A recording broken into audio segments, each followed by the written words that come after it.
Hallo en welkom by The Answer Series se natuurwetenskappe video's gebaseer op ons studiegidse. In hierdie video gaan ons na 2 maniere kyk om suiwerstowwe te skei. Onthou vanuit ons vorige video dat 'n suiwerstof materie is wat 'n konstante samestelling het en nie deur enige fisiese metodes opgebreek kan word nie. Elemente en verbindings is suiwerstowwe en molekules maak beide elemente en verbindings op. 'n Suiwerstof het 'n konstante samestelling. Met ander woorde, al die deeltjies in daardie stof is dieselfde. In 'n element is dit dieselfde atoom wat herhaal en in 'n verbinding is dit dieselfde molekuule wat herhaal. Met ander woorde, dieselfde verhouding van atome wat herhaal. Suiwerstowwe kan nie deur fisiese metodes geskei word nie omdat die atome chemies gebind het. Fisiese metodes om stowwe te skei sluit in handsortering, sifting, filtrasie, magnetiese skeiding, distillasie, verdamping en kromatografie. Sommige suiwerstowwe kan deur chemiese metodes opgebreek word en chemiese metodes om stowwe te skei behels die gebruik van elektrisiteit of hitte-energie om die sterk chemiese bindings tussen die atome te breek. Omdat elemente uit slegs een soort atoom of molekuule bestaan, kan hulle nie deur fisiese of chemiese metodes opgebreek word nie.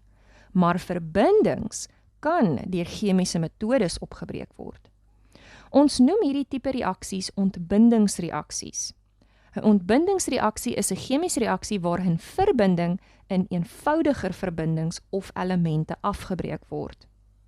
Ons gaan kyk na 2 maniere om 'n verbinding chemies af te breek. Eerstens deur elektrisiteit te gebruik en dan deur hitte te gebruik. 'n Ontbindingsreaksie wat elektrisiteit gebruik om die chemiese bindings te breek, word elektrolise genoem. Elektrolise behels die gebruik van 'n oplossing, die elektroliet wat elektrisiteit kan gelei, 2 koolstofelektrodes wat aan die pole van 'n battery gekoppel is. Die positiewe elektrode is verbind aan die positiewe pool van die battery en die negatiewe elektrode is verbind aan die negatiewe pool van die battery. En laastens benodig dit ook elektriese stroom wat energie verskaf vir die chemiese reaksie om plaas te vind. So vir die eerste ondersoek oor elektrolise gaan ons koperkloried gebruik as ons verbinding.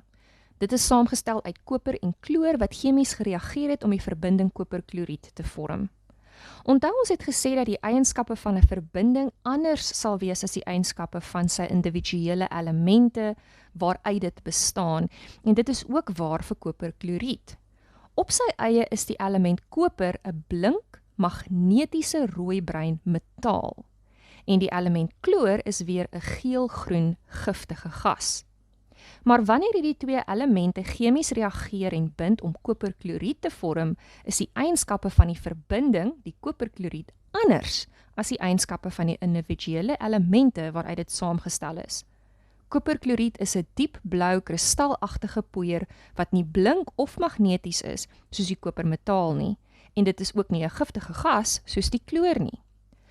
Wanneer jy koperkloried kristalle in water oplos, kan dit as 'n elektroliet gebruik word, 'n oplossing wat elektrisiteit kan gelei. Dit maak dit dus ideaal geskik vir die ontbindingsreaksie waar elektrisiteit gebruik word.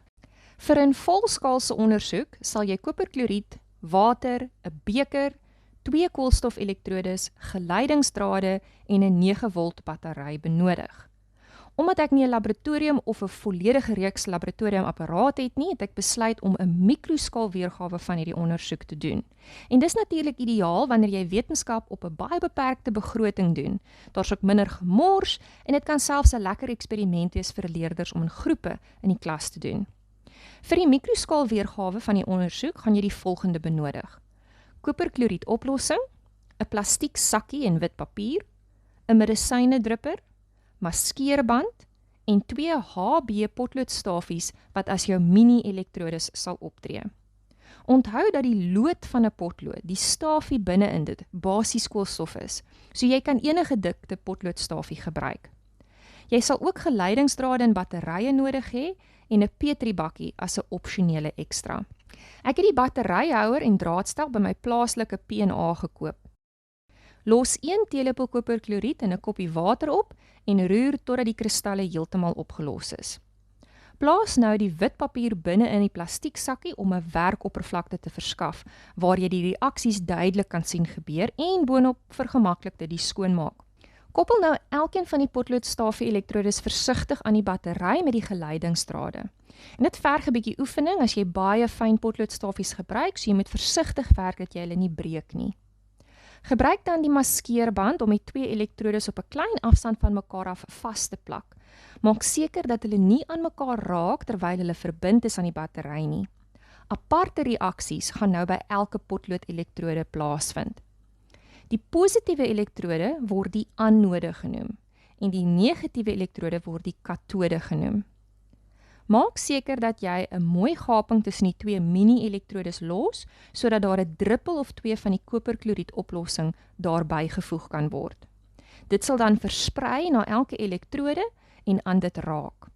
Jy kan ook 'n petriebakkie gebruik en dit onderste bo oor die hele opstelling plaas om enige gasse wat vrygestel word te probeer vasvang. Let nou op wat by elke elektrode gebeur. Wanneer elektrisiteit deur die koperkloried oplossing vloei, verskaf dit genoeg energie om die chemiese binding tussen die koper en die kloor te breek. Koper is 'n metaal met 'n positiewe lading en dit word aangetrek na die negatiewe elektrode wat die katode genoem word. Jy kan dit sien as 'n rooi-bruin laag wat bo op die negatiewe elektrode vorm as gevolg van die vorming van 'n koperneerslag. 'n Neerslag is 'n stof wat in 'n soliede vorm uit 'n vloeistof neergeslaan word.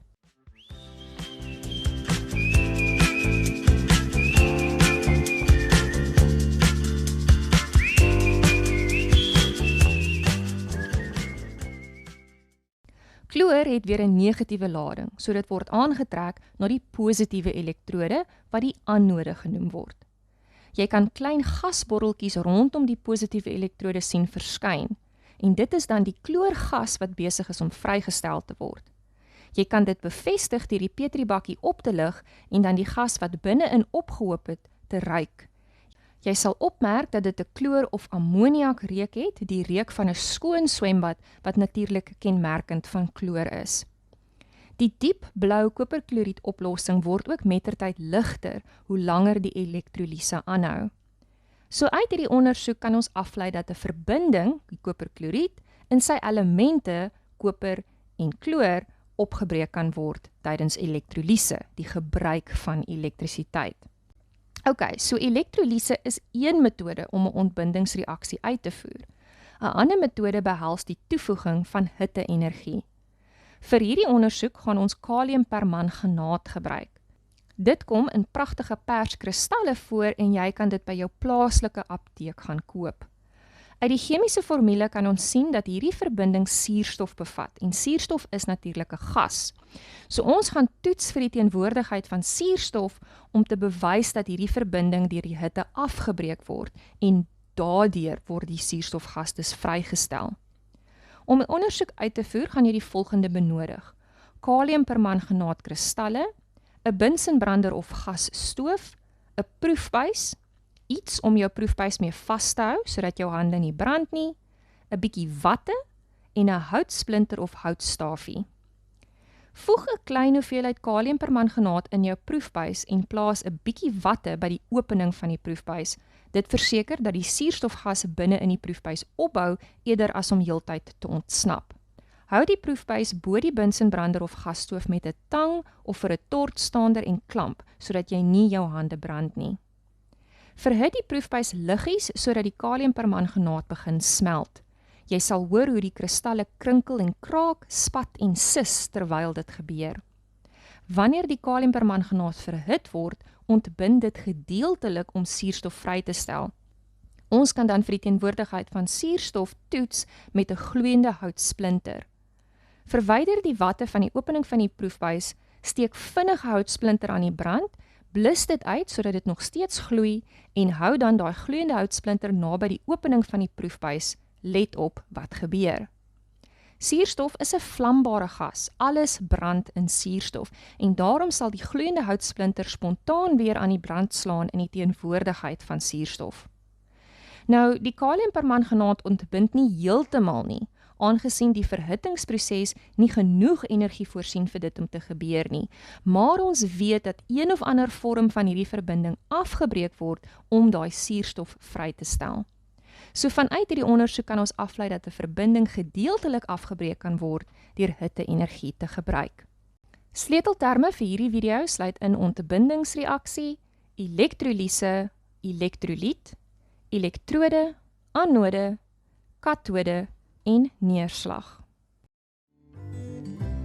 Check out the video description below for practice questions from our study guides. If you found this video useful, give it a like and subscribe to our channel so you don't miss any new episodes. Follow us on Instagram or Facebook to stay on top of the latest TAS news and launches. So that's it for now from The Answer Series, your key to exam success.